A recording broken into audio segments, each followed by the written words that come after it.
Welcome to Lecture 17, where we'll dive into the concepts of scaling and economics.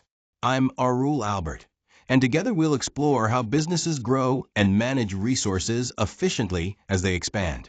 We'll look at the critical factors that influence scaling and the economic principles behind it.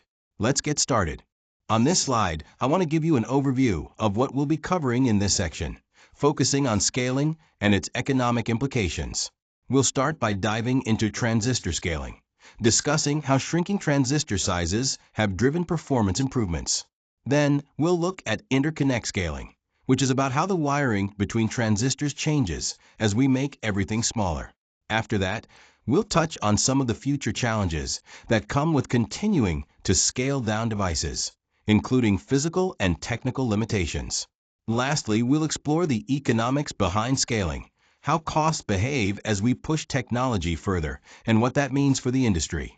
These key topics will help us understand both the technical and financial aspects of advancing CMOS VLSI design. Moore's law has been a fundamental driver in the advancement of CMOS technology. Essentially, it predicts that the number of transistors on a chip will double approximately every 2 years, leading to continuous improvements in performance and reductions in cost. This trend has allowed for more complex and powerful integrated circuits over time. One important corollary to Moore's law is that clock speeds have also improved, enabling faster processing capabilities. However, as we move forward, scaling becomes more challenging due to physical and economic limitations. The impact of these challenges on the future of CMOS VLSI design is significant and something we need to consider carefully. In summary, Moore's law has guided semiconductor progress for decades, but the landscape is evolving, especially when it comes to maintaining economic viability alongside technological scaling. So, let's explore why we want more transistors on an integrated circuit. First off, having more transistors allows us to build smaller transistors and larger dice, essentially more components packed into the same space or even bigger chips. But why does this matter for faster computers? Well, smaller transistors switch faster, which directly speeds up the chip's performance. Also, with more transistors, we can implement better microarchitecture designs, which means more instructions per cycle, improving efficiency. Lastly, with smarter designs, we can reduce the number of gate delays within each cycle, cutting down the time it takes for signals to propagate. All these factors work together to scale computing performance effectively, as explained in the CMOS VLSI design textbook. When we talk about scaling in VLSI design, it's important to understand that change is the only constant. Over time, the feature size of transistors shrinks by roughly 30% every 2 to 3 years. This reduction means transistors become not only cheaper, but also faster and more energy efficient, which is a huge advantage for performance and power consumption. However, one critical challenge is that while transistors improve significantly, the wires connecting them don't get better. In fact, their performance may actually degrade. This can create bottlenecks in the overall circuit performance. We typically refer to a scale factor, often around 2, to describe how dimensions shrink from one technology node to the next. Understanding these technology nodes and their scaling effects is fundamental to both the technical and economic aspects of VLSI design. Dennard scaling, proposed back in 1974, is often called constant field scaling. The key idea here is that as we shrink the physical dimensions of transistors, like their width, length, and oxide thickness, the electric fields inside the device remain constant. This is crucial because maintaining the same electric field helps avoid issues like breakdown or excessive leakage. To achieve this, several parameters need to be scaled down proportionally. Not only are the geometrical dimensions reduced, but the supply voltage, VDD, and doping levels are also scaled. This coordinated scaling ensures that the device performance improves while power density stays manageable, which was very important as chips became smaller and more complex. Overall, Dennard scaling set the foundation for the steady improvement in semiconductor technology that allowed us to pack more transistors on a chip without escalating power consumption dramatically. Here we focus on device scaling and its economic implications, guided by the principles of Dennard scaling. Dennard scaling assumes that as we scale down the device dimensions by a factor S, key parameters scale in specific ways. For example, the length and width of the transistor, along with the gate oxide thickness, supply voltage, and threshold voltage, all scale down inversely with S. Meanwhile, the substrate doping concentration scales up proportionally with S. This scaling impacts various electrical characteristics. The on current scales inversely with S, reflecting a reduction as device dimensions shrink. The effective resistance remains constant, but gate capacitance decreases inversely with S, which directly influences gate delay. Consequently, clock frequency increases linearly with S, meaning circuits can operate faster. Energy per switching event scales down drastically with the cube of S, significantly lowering power consumption per gate. Overall switching power drops with the square of S, while area per gate also shrinks with the square of S, leading to denser integrations. Interestingly, despite these improvements, switching power density remains constant, meaning power efficiency gains are balanced by increased gate density. This table offers a clear, quantitative framework to understand the complex trade-offs in device scaling, underlining why CMOS technology has steadily improved performance while managing power and area effectively. Let's look at some key observations about scaling and its impact on CMOS VLSI design. First, gate capacitance per micron remains almost constant across different process technologies, which is an important stability factor. However, the on resistance multiplied by micron actually improves as the process advances, meaning transistors switch more efficiently. Scaling makes gates faster, which is definitely a positive aspect because it improves overall circuit speed. Additionally, dynamic power consumption decreases with scaling, which benefits power efficiency. On the downside, current density increases as we scale down. This higher current density can lead to potential reliability and thermal issues, so it's a critical factor to manage in advanced processes. Overall, these trade-offs highlight the balance designers must strike in scaling technologies. Here, we're looking at an example that involves gate capacitance and inverter delay in a CMOS process. Gate capacitance is typically around 1 femtofarad per micron, which is an important baseline for our calculations. The typical FO4 inverter delay for a given process with feature size F, measured in nanometers, is approximately 0.5 times F in picoseconds. Now, to estimate the on resistance of a unit transistor configured as a 4:2 ratio, we use a few key relations. First, the FO4 delay is approximately 15 times the RC delay. From this, we can derive that the RC delay equals 0.5 F divided by 15, which simplifies to F over 30 in picoseconds per nanometer. If we set the transistor width W to twice the feature size F, the resulting resistance is about 16.6 kilo ohms. This shows that the unit resistance is roughly independent of the feature size, which is a significant insight for scaling and design purposes.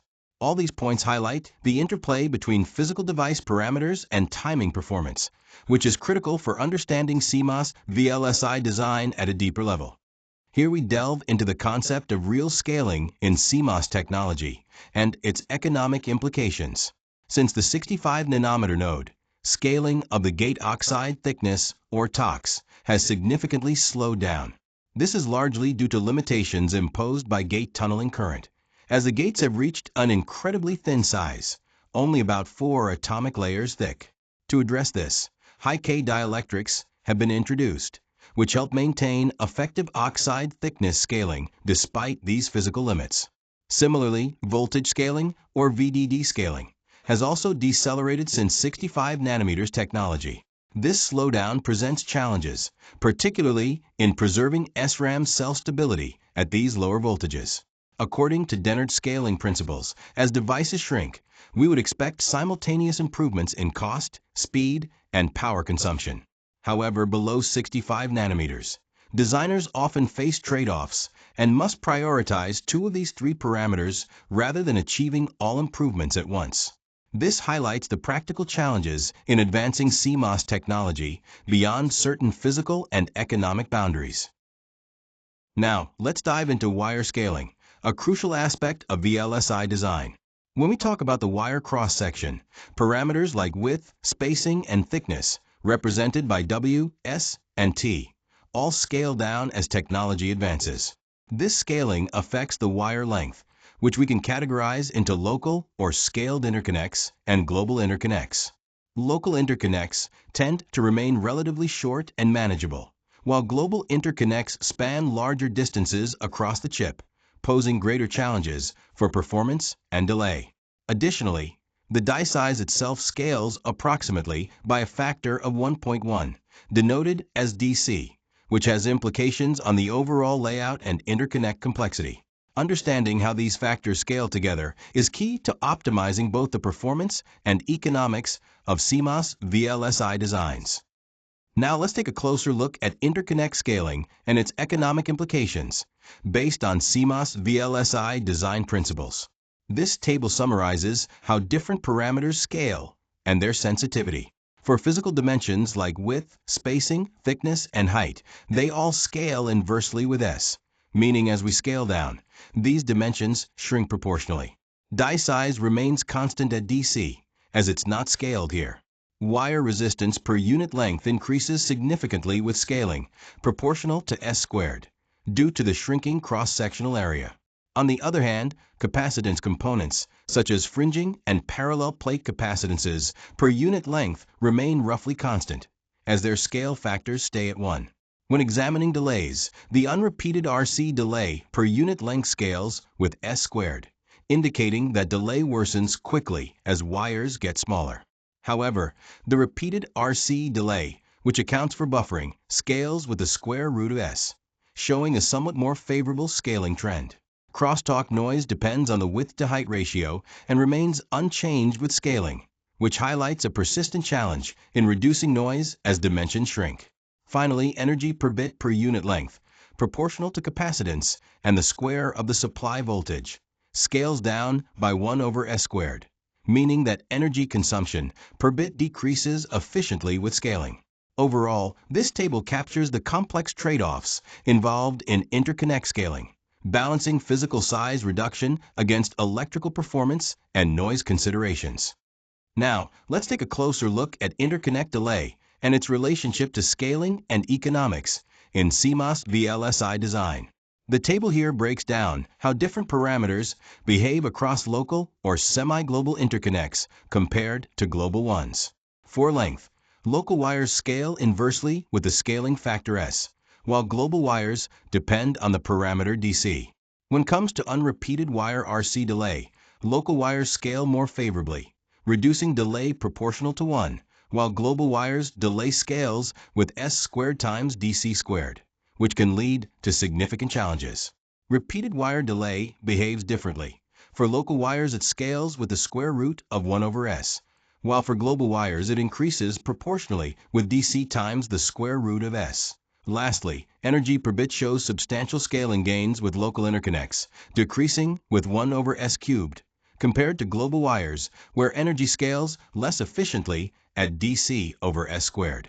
Overall, this table highlights that as we move from local to global interconnects, scaling benefits diminish, which crucially impacts both performance and power efficiency in large-scale chip designs. Let's take a closer look at the scaling and economic aspects in CMOS VLSI design. One key observation is that the capacitance per micron remains fairly constant, around 0.2 femtofarads per micron, which is roughly 1/5 of the gate capacitance.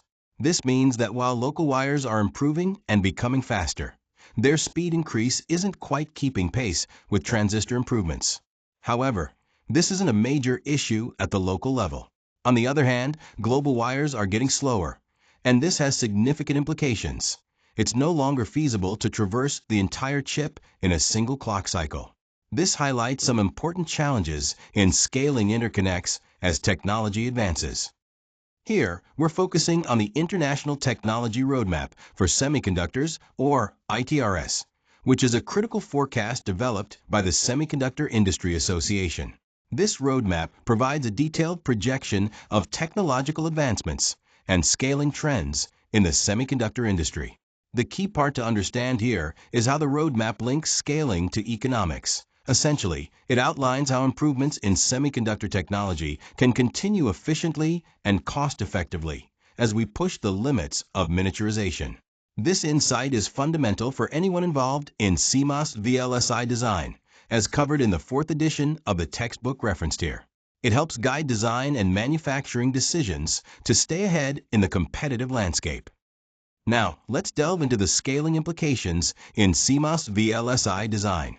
As we push for improved performance and reduced cost through scaling, we inevitably face some significant challenges. One major issue is interconnect woes. As devices get smaller, the wiring between components doesn't scale as neatly, leading to increased delays. Power woes are also critical. Managing power consumption and heat becomes tougher, which can limit performance gains. Additionally, productivity challenges arise because the design and manufacturing processes become more complex and time-consuming. Finally, we hit physical limits. Fundamental barriers in materials and device physics pose constraints on how far scaling can continue. Understanding these factors is crucial when considering scaling from both a technical and economic perspective. Now, focusing on cost improvement, it's fascinating to see how much value 1 cent could buy back in 2003. Specifically, it could purchase 100,000 transistors. This highlights the continued relevance and strength of Moore's Law, which predicts the doubling of transistor density approximately every 2 years, effectively driving down costs while improving performance. This concept is a crucial cornerstone in understanding the economics of scaling in semiconductor design, as detailed in Chapter 15 of the CMOS VLSI Design Textbook, 4th edition. It's this ongoing improvement that fuels innovation and keeps electronic devices becoming more powerful and affordable over time. Here we're looking at the challenges related to interconnects in semiconductor technology. Back in 1997, the Semiconductor Industry Association made a rather pessimistic prediction. They suggested that as feature sizes shrank to around 250 to 180 nanometers, the delay caused by interconnects would hit a minimum. But then it would actually get worse due to the increasing impact of wiring. However, this forecast was somewhat misleading because the scale they used didn't fully capture the complexity.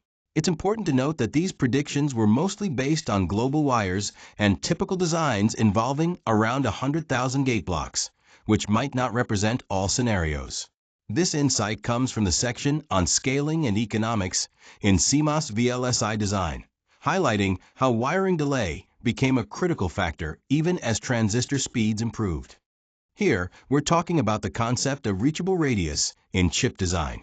As chips have become faster and larger, it's no longer feasible to send a signal across the entire chip within a single clock cycle.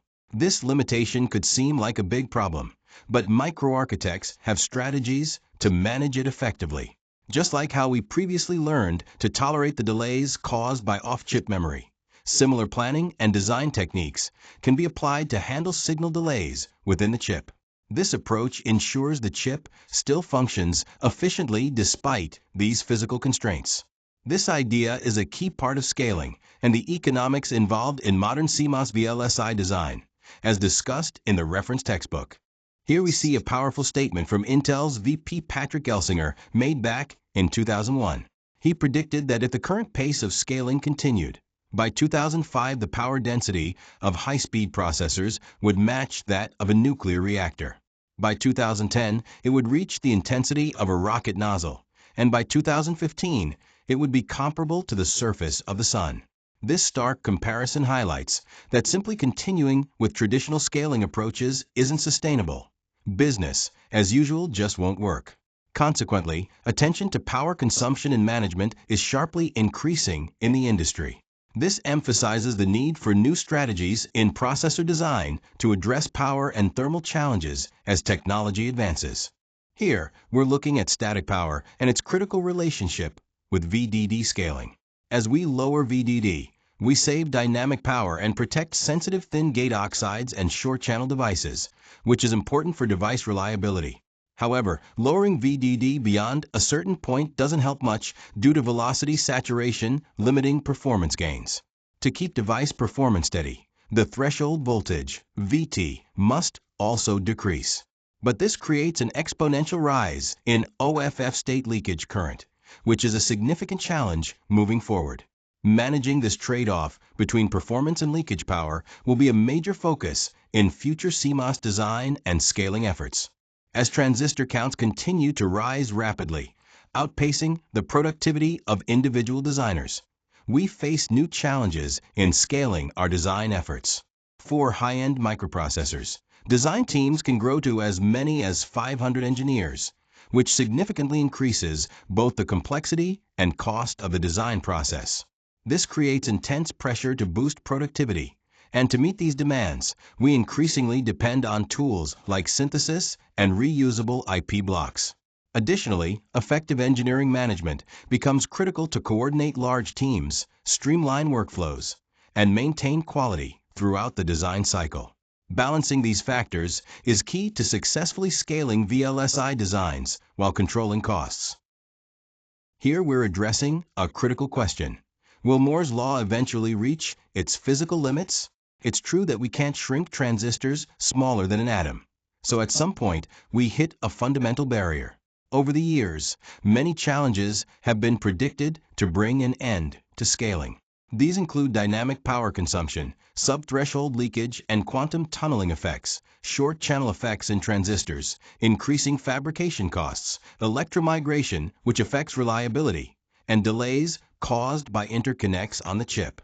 Despite all these hurdles, the idea that Moore's law is dead has been greatly exaggerated. Engineers and researchers continue to find innovative ways to push these physical limits further, keeping scaling alive for the time being. The key takeaway is that while we face real physical and economic challenges, the end of Moore's law isn't imminent just yet. Now let's dive into the economics of VLSI design, which is crucial for understanding the financial side of chip production. The total selling price, which we denote as total, is calculated by dividing the total cost, total, by 1 minus the profit margin, M. Here, the profit margin represents the percentage markup expected on the total cost. Breaking down the total cost, it's composed of both non-recurring engineering costs, or NRE, which are the one-time expenses for design and development, and recurring costs, which cover production and manufacturing expenses. Additionally, fixed costs are part of these expenses and remain constant regardless of the number of units produced. Understanding how these elements come together helps us to effectively price products and manage the economic feasibility of VLSI projects. The balance between these costs and the margin determines profitability and influences scaling decisions in manufacturing. When we talk about engineering costs in CMOS VLSI design, one of the main factors is the size of the design team. Larger teams mean higher costs, not just in salaries, but also in benefits, training, and the necessary computer equipment to support their work. Another significant expense comes from CAD tools, which are essential for the design process. For instance, the digital front-end tools can cost around $10,000. While analog front-end tools are much more expensive, at about $100,000. The digital back-end tools are the priciest, reaching up to $1 million. Beyond tools, prototype manufacturing is a major cost driver. Just the mask costs alone for a 45-nanometer process can hit $5 million. And then there's the test fixtures and package tooling required to finalize the product. All these components together show how scaling up a design can quickly escalate the overall costs. Now, let's discuss recurring costs, focusing first on fabrication. The key formula here involves calculating the cost per die, which is the wafer cost divided by the product of the number of dice per wafer and the yield. Wafer costs can vary widely, typically ranging from $500 to $3,000 depending on the complexity and size. The number of dice per wafer depends on the wafer size and the die area. Yield, represented as Y, is calculated using the formula Y equals e to the power of negative A times D, where A is the die area and D is the defect density. When the die area is small, yield is close to 1, meaning most dice are good, and costs scale roughly in proportion to the area. However, for larger die areas, yield drops exponentially toward 0. Dramatically increasing the cost per functional die. Beyond fabrication, there are also recurring costs related to packaging and testing, which add to the total production expenses, but are outside the scope of these equations. Understanding these relationships helps us optimize design size and yield to manage costs effectively in CMOS VLSI design. Now, let's take a closer look at fixed costs in the context of scaling and economics. Fixed costs are those expenses that remain constant regardless of the level of production. Examples here include costs like marketing and advertising, which you need to invest in regardless of how many units you produce. Another critical fixed cost is yield analysis, which involves assessing the percentage of correctly functioning chips in production. This is essential for understanding overall manufacturing efficiency, but is also a fixed expense because it needs to be done for every production run. Additionally, datasheets and application notes, which provide crucial information for design and usage, represent fixed costs tied to documentation and support. Understanding these fixed costs helps us grasp how scaling production impacts the overall economic picture, especially in CMOS VLSI design. Let's consider an example to understand scaling and economics in starting a company for a wireless communications chip. The question here is, how much venture capital do you need to raise? Imagine you're smarter than everyone else. So with a small but highly skilled team, you plan to develop the chip in just 2 years. Your team consists of 7 digital designers, 3 analog designers, and 5 support personnel. The key point is that even with a lean team, you still need to carefully estimate costs, not just salaries, but also equipment, facilities, and other resources. This example highlights the importance of planning your finances wisely to balance your project scope with available funding and the timeline for product development. Here, we break down the overall cost structure involved in scaling and economics for CMOS VLSI design. Starting with digital designers, each costs about $120,000 annually when you include salary, overhead, computers, and CAD tools. With 7 digital designers, that totals $840,000. For analog designers, the costs are higher, primarily due to more expensive CAD tools, summing to $240,000 each, and with 3 designers, that adds up to $720,000. Support staff, including salary, overhead, and computers, come to about $70,000 per person, and with 5 staff members, the total is $350,000. Fabrication expenses are significant, with back-end tools costing around $1 million and masks about $5 million, resulting in $6 million per year in fabrication expenses alone. Putting it all together, for a 2-year design and prototype timeline, the total investment reaches roughly $16 million.